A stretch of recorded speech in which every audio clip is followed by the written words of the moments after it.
Kakampi ng bayan. Kasangga ng masa. Kapanalig ng batas at hustisya. Attorney Danny Con. Abogado de Campanilla. Hello world! Hello Philippines! Magandang gabi po sa lahat sa Luzon, Visayas at Mindanao. At lahat ng ating mga kapamilya worldwide. Kamusta po kayo? Ngayong gabi, syempre, ay kami po ay magbibigay ng serbisyo publiko muli para sa inyo. Hindi lang yan. Lahat po ng mga katanungang legal, pwede kayo magtanong. Kami po ay naririto para kami ay kay Attorney Danny Concepcion ay magbibigay ng mga payong legal sa inyo. Ako ang inyong Mare ng Bayan, Mare Yao. Kasama natin syempre ang magbibigay ng payo. Ang tagapayo, walang iba kundi si Attorney Danny Concepcion. Good evening, Attorney. Magandang gabi rin sa iyo, Mare. At sa ating mga kababayan, magandang gabi po sa inyong lahat. Ayan, kasabay natin sila sa kanilang hapunan. Ay, oo nga, puro payo yung nadinig ko. Akala ko, ang introduce mo sa akin, daily magpayo. Kilala mo ba yan? Hindi. Siyempre, hindi ko nabutan yan. Naririnig ko lang si Chadeli. Yes. Pero naririnig ko si Kuya Cesar. Mas matanda yata si... Hindi, kasi naririnig ko. Mas matanda si Chadeli. Si Chadeli. Pero kasi naririnig ko si Kuya Cesar. Dahil siyempre buhay na siya noon. Nung buhay, nag-e-ere na siya noon. Naririnig ko lang siya. Pero si Chadeli parang hindi ko naabutan. Ito ang inyong... Ganon? Tia Deli. Pero bakit? Patok na patok kaya yun? Tapos ang ano nun Bella Filipina ang tugtog. Oo. Parang narinig ko lang siya. Pero syempre panahon ko si Lovingly Yours Helen na. Ano nga bang tawag kay Helen? Hindi naman Tita Helen. Hindi. Ano na siya Helen ba? Parang ganon. Lovingly Yours Helen. Yeah. Tapos naalala ko. Anong apelido? Helen. Kita mo, hindi mo alam ang apelido. Punsalan siya Alam ko Punsalan. Helen Vela. Pero the husband is Punsalan. Yes, because may pastor siyang anak na nasa BGC. Ayan. Si Helen Vela. Kahawig yan ni Dion Warwick. Ay, talaga. Oo. Di ba naalala ko yung tuwing linggo, doon yan di ba? Ngayon, tinitingnan tuloy kita, hindi ka naman kamukha ni Kuya Cesar. Baka hawig. Sige. Pero magpapayo. Hawig lang. Magpapayo. Pero hindi ganun kabagal ang payo, Ay, sobrang bagal. Bakit nga ba? Yun ang naging trademark niya, no? Pagka yung ganun, no? Salita. Kanya-kanyang trademark sila nung araw. Kasi siyempre sa radyo, hindi nakikita ng tao yung mukha. So, na-identify ng mga nakikinig kung sino yung nagbo-broadcast sa kanilang boses at dun sa style. Dahil dyan, may tanong ako sa'yo. Kaya nadinig mo yung parang nananakot. Sino yun? Ben David yun. Ganon. Ikaw, attorney, ikaw magaling kang magaling kang magmemorya ng boses di ba? Ikaw ba dati pag may nagsalita lang, kilala mo agad boses? Most likely. Okay. Totoo yan? Totoo? Pag ako nagsalita, kilala mo? Ako, si Marian. Hindi. May tanong ako sa'yo ulit. So, for example, ikaw ba, di ba dati nasa kabilang radio station tayo, wala namang TV Wala namang TV dati Wala, di ba radyo lang tayo. Tapos, pagka naririnig ka ba sa radyo, meron man lumalapit sa'yo, ikaw ba si Danny Concepcion? Yes. Di ba, no? Yes. Alam mo, minsan, nakasakay ako sa taxi. Tapos? Tag-ring yung telepono ko. Di sinagot ko. Pagkatapos kong sagutin yung tumawag sa telepono, biglang nagtanong yung driver ng taxi. Kayo po ba si Attorney Concepcion? See? Oo, totoo yan. Ako naman, kumakain ako sa restaurant. Nung narinig niya yung boses ko, biglang may nag-abot ng papel. Kayo ho ba si Mariaw? Sabi ko, ay opo, sa boses, kilalang talaga tayo, di ba? Tama ka dyan, attorney. At dahil dyan, makikilala rin ninyo kung ano-ano ang mga numerong pwede ninyong tawagan. Makikilala. Malalaman. O, sige na, attorney, anong number? Kapag ka po Globe, ang telepono nyo, 0954-310-0331. Kung Smart, 0961-770-8807. Oh, there you have it. Kaya tumawag na po kayo at mag-text na kayo kung kayo'y may mga kailangang payong legal. Okay. Pagsampay bakod, hindi dito ang tawag. Sa iba. Okay. Dito payong legal. O, eto na. Eto na si Rona. Siya ay 34 years old ng Batangas. May contractor po kami na individual. Walang pick-up, walang kumpanya. DPWH kaya ito. Okay. Na nagpagawa ng bahay namin. Fully paid na po kami pero hindi tinapos ang bahay at fake pala ang building permit at occupancy certificate na ipinakita nila sa amin. Gusto ko po sana na i-post ang pangalan at mukha niya online para mag-warning sa iba. Ano po ba ang legal na repercussions kung gagawin ko ito? Okay, alam mo, attorney, kasi maraming ganyan. Nangongontrata, tapos walang kumpanya, di ba? At saka hindi lang yan, ha? Minsan may lisensyang professional pa, ha? Pero walang contractor na permission pala. So, minsan tumatakbo na lang na ganyan. So, ano ang maipapayo mo dun sa mga ganun?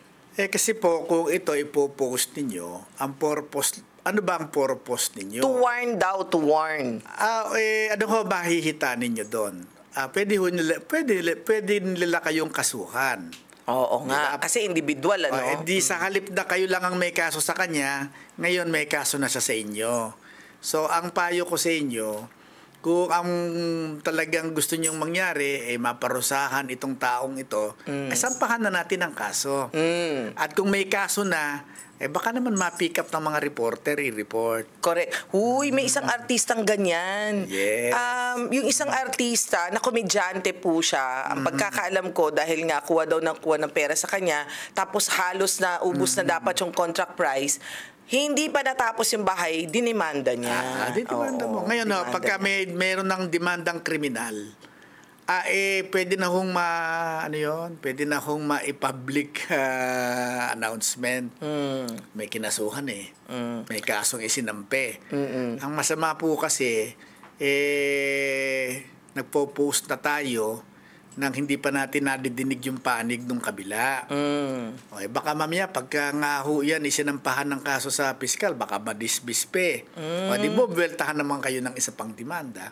O di, mas masakit yun. Okay.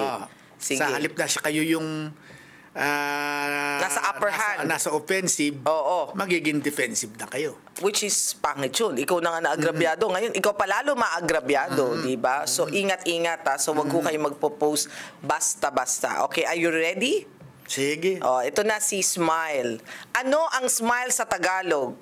Ngiti. Ngiti! Smile, magandang gabi sa'yo from Quezon City. Ikaw ba'y nakangiti? O naka-frown? Nakasimangot? Baka naman smiley. Smiley face. Hi, good evening, Smile. Hello po.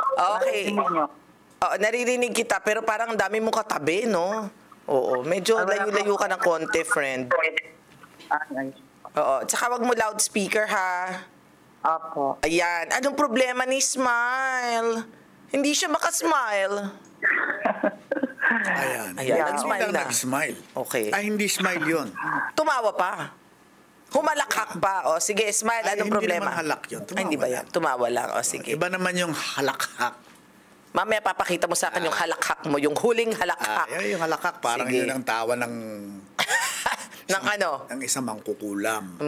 Grabe. Naghumalakak lang, mangkukulam agad? Hindi, parang halakhak ng mangkukulam. Wag ka daw hahalakhak na parang mangkukulam, ha? O, Smile, anong problema?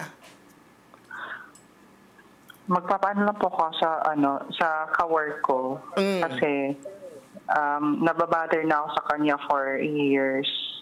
Kasi nangingialam siya ng work, parang nanghaharas na siya. Parang feeling ko, parang hindi ko alam kung anong pwede kong gawin sa kanya. Kasi ang nangyari is, last 2023, pina-HR ko na siya kasi naka-work from home setup kami before. Ngayon naka-hybrid na dati. Ang ginagawa niya sa akin is yung mga, like for example, yung mga 60 photos ko sa social media ko, sinesave niya. Tapos sinesend niya sa company, namin, GC namin. Pinopost niya, tapos naka-caption siya doon na kung ano-ano. Like, ginagawa niya nga akong kakatawanan before. And like for example, sa naka-Zoom meeting kami, ini-screenshot niya yung picture ko sa Zoom, tapos sinesend niya sa group GC namin. So parang na-bother ako that time. Parang feeling ko na-harassed ako na hindi na ako comfortable sa work. So pina-HR ko siya dati. This 2023. So ang ginawa ng HR is nilipat siya ng ibang team. Kasi magka-team kami. Nilipat siya ng ibang team. Kasi sabi ng HR, kung meron pa siyang gawing ulit sa akin na feeling ko na naharas ako, report ulit sa HR para gawa na nila ng action yung tao na yon. So, ang ginawa sa akin, lipat siya ng ibang team, tapos bawal na siyang makipag-usap sa akin and all, bawal na kaming mag-usap at bawal na kami mag-team ulit. So, fast forward this year, fast forward, okay.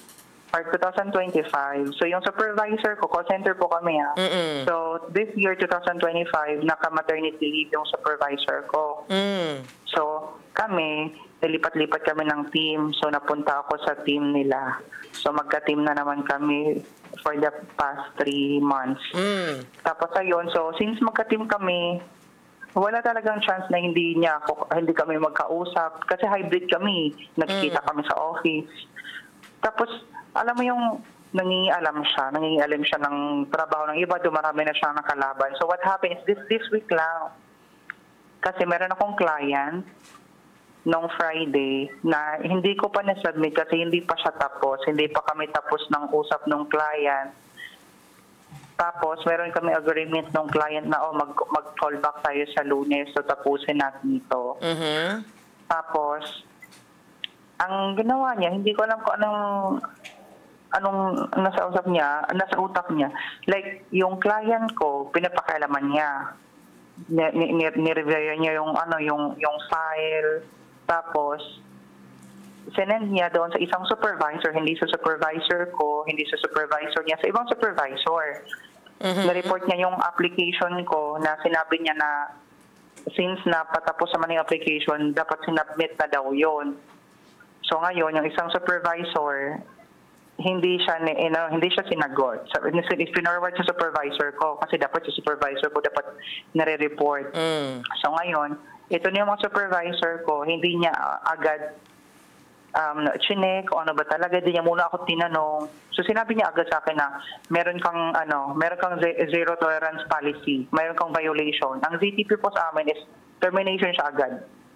Okay. So ang ibig mong sabihin, parang noong nilipat ka, pinag-iinitan ka na nitong ka-workmate mo, nakahanap siya ng butas, kaya na ibigay niya dun sa supervisor mo na ang penalty nun ay termination agad. Opo. Okay. So anong gusto mong itanong kay attorney? At ano po yung pwede kong like yung actions na pwede kong gawin sa kanya? Kasi nababother na po. Like alam niyo kung hindi na po nakakatulog. Hindi, pero matanong kita. Sabi mo kasi, ang penalty doon sa ikino-complain niya na violation mo ay termination. Apo. Ay, hindi ka naman tinerminate.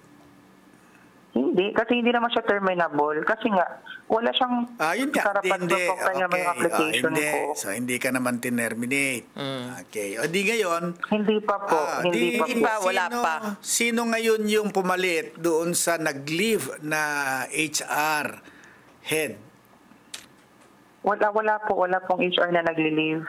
Akala ko sabi mo yung HR, supervisor yung niya. supervisor ba yun? Yung supervisor mo. Naka-maternity leave. Ay, naka-maternity leave. Okay. Nilipat ako sa team niya. Sino ang pumalit doon? Wala pumalit. Nalipat kami ng ibang team. Sino naglipat sa'yo? Yung company, yung program namin, nilipat kami. Sinong tao yun? Sinong tao yun? Supervisor niya. Supervisor. Ayun, bakit doon ka magre-reklamo?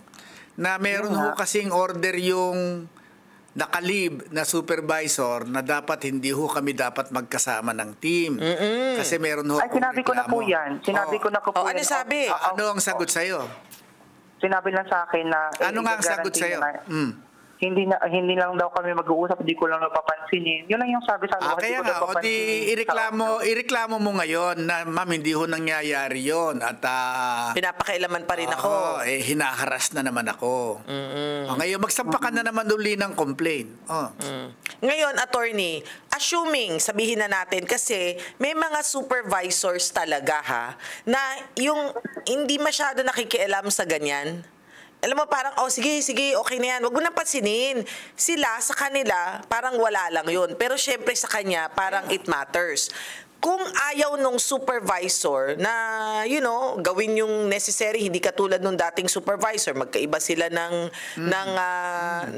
sabihin mo, ng verdict or kanilang desisyon, ano ang pwede niyang gawin para matigil na itong ganito? Pwede niyang isampa sa mas mataas. Doon sa supervisor na yon, okay. Halimbawa, yung head ng HR o yung manager, doon ka magsampa ng reklamo at sabihin mo na walang ginagawa yung mga supervisors na may hawak sa inyo sa baba. At kung walang rin mangyayari, magpapile na tayo ng kaso. Anong kaso ang pwede niyang i-file? Harassment. So ano na to? Police na to? Violation of safe space. Yon, violation of safe space. Ano ngang ibig sabihin ng violation of safe space? Ginagawa nilang hindi... kaaya-aya. Oo. At ang iyong privacy, kasi ito parang may mga sinasabi na siya, mga pictures na pinopost ay kanilang binabiolate. Ang tanong ko, ito ba ay isang criminal case? Ang Safe Space Act? Ganyan. So, pwede sa katrabaho, pwede rin sa superior. Yes. Ayun. So, pwede mo sigurong sabihin dun sa superior mo na, if this will continue, then I will be forced to file a case, a criminal case against this person. And sana, ayokong umabot, sana maayos nila. Pag hindi nila naayos, then you will file. Then, dapat sabihan din yung tao na yun. Diba? Okay ba yan, Smile? Actually po, sinabi ko na sa supervisor ko to, Monday shift, like nung Monday, sinabi ko na sa supervisor ko na i-escalate ko to sa HR. Kasi parang, like feeling ko, like nahaharas na naman ulit ako, na hindi na naman ako nagiging comfortable natotoxican ako, nasusuffocate ako sa company. Tapos sabi ng supervisor ko na, hayaan mo na, noise lang yan siya, magtrabaho ka lang dyan. Yan ano yung sinabi, pero parang hindi ko alam kung anong action niya pwedeng gawin kasi hindi ko pwedeng komprontahin yung tao kasi ba makamamaya ako ipa-HR niya. Wala nga, wag mong gawin yon. At sige, magreklamo ka lang muna at kung hindi sila, yung supervisor mo, kung hindi siya gagawa ng hakbang, ng aksyon, dalhin mo doon sa mas mataas sa kanya. Pag hindi pa rin ginawa doon sa mas mataas, then pwede ka mag-file na ng magpa-file police. na tayo ng kaso. Gets mo? Opo, sinabi ko po sa supervisor ko na i-escalate ko to ulit doon sa HR. Yes. Sabi niya, sabi sa akin ng supervisor ko na wag mo nang i-ano yung HR kasi baka mamaya o didiretso ka doon, baka mamaya sila na naman daw yung balikan nung supervisor nila. Yung parang yung operations manager nila, bakit hindi inaksyonan? O di dapat aksyonan na nung supervisor mo kasi... Pag hindi inaksyonan, i-reklamo din natin yung supervisor. Tama. At saka hindi lang yun. Sabihin mo, magki-criminal case na po ako. Nabanggit na sa iyo ni Attorney Danny Concepcion kung ano yung pwede mong i-charge, yung Safe Space Act. Ito ay pwedeng sa supervisor, pwede rin sa katrabaho. Okay? Sige. Okay, smile ha. Smile ka na. Okay, chill lang. May solusyon yan, ha? Okay, unhappy childhood siguro yung gumagawa sa iyo niyan, no? Yung kanyang kabataan, hindi masyado nabigyan ng Barbie o ng Lego, no? Okay. Sige, thank you sa iyo, Smile. Thank you po. Okay, bye. O, eto na, si Joel ng Bulacan, attorney, ang sabi niya, attorney, gusto ko pong magsampa ng reklamo ng paninirang puri. Need po bang dumaan muna sa barangay o pwedeng diretsong korte? May screenshots kami ng convo kung saan tinawag siyang kabit, kaya nasira ang relasyon niya. Ay, hindi ko naintindihan. Ulit. Okay, Ano ba ulitin yung natin. Sabi ni Joel, lalaki siya. Siya daw ay gustong magsampa ng paninirang puri. Kasi, tanong niya dito kung pwede daw bang, o dadaan ba sa barangay muna o diretso na sa korte. May screenshots daw sila na may convo kung saan tinatawag siyang kabit, kaya nasira ang tinatawag ang siyang relasyon kabit. niya. Kabit si Joel. Lalaki siya eh. Kaya nasira hindi yung lang relasyon. babae ang kabit, ma'am. O kaya nga, sinasabi ko lang. Pwede rin maging kabit ang isang lalaki. Oo nga. May tama ka naman doon, ano? Tama yun. Okay. Kabitenyo yun. Pero parehas na kabitenyo. Kabitenya. Kabitenya yung babae. May kabitenya. Okay, sige. Baka magalit yung mga taga-Cavite. Ay, hindi ho. Ano lang, Biro lang term po, lang biro yun, lang. term. Okay, sige. Nasira ang relasyon niya. Kaya galit siya. Kasi nasira ang kanyang reputasyon. Yes. Okay. May screenshot daw siya kung saan siya tinawag na kabit. Ngayon, ang tanong, kung pwede raw bang ito ay idiretso na sa husgado o kinakailangan pang dumaan sa barangay. Sa barangay. Kung magkabarangay po kayo, idadaan sa barangay. Kung Pero hindi, kung hindi naman po kayo magkabarangay, pwede na pong idiretso yan, pero hindi po sa court. Magsasampa muna kayo ng complaint sa fiscal, sa prosecutor, kasi po ito ay criminal case. Libel po, cyber libel siguro, kasi doon daw idinaan sa screenshot sa text the text. The text. So, ang text messages, ano yan?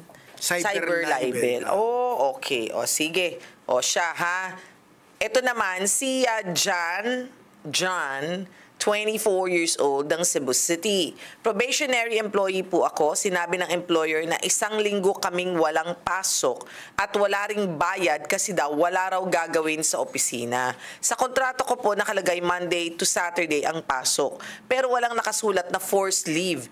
Legal po ba ito sa DOLE?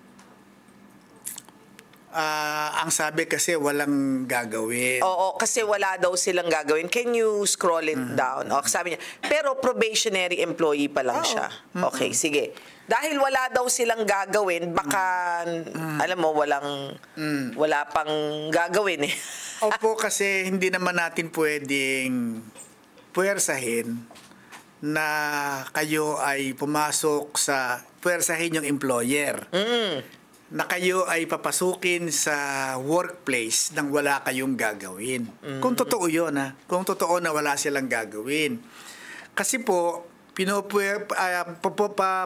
papapasukin kayo sa trabaho nyo na wala kayong gagawin, sayang ang oras nyo. At saka baka nagtitipid din yung kumpanya. Yes, magbabayad siya. Oo. Pangalawa, bubuksan niya yung opisina o yung magbabayad ng kuryente. Magbabayad siya ng kuryente. Oo. Kaya sa aking pagkakaalam, pinapayagan po ang mga employer na isara ang opisina kung talagang wala na silang gagawin. Ang tanong, meron bang dapat bayaran yung kumpanya kung hindi naman kasalanan nung empleyado na hindi siya nakapagtrabaho? Kasi po ang rule doon sa mga wala pang tenure ay no work, no pay. At hindi po nangangahulugan na dahil may kontrata kayo na kayo ay under probation, obligado naman ang employer na kayo ipapasukin maski wala na kayong gagawin. So, the answer to that question, kung legal siya or hindi, ay? Depende po kung totoo na wala kayong gagawin. Kung talagang wala na kayong gagawin at hindi po ito dahilan lamang ng employer, meron po siyang karapatan na hindi kayo papasukin. Is there a period of time? Like for example, 1 linggo lang kasi baka mamaya naging 2 linggo na, naging 3 linggo na, naging 4 na linggo na, hindi na sila kakain. Consider na yun na parang termination.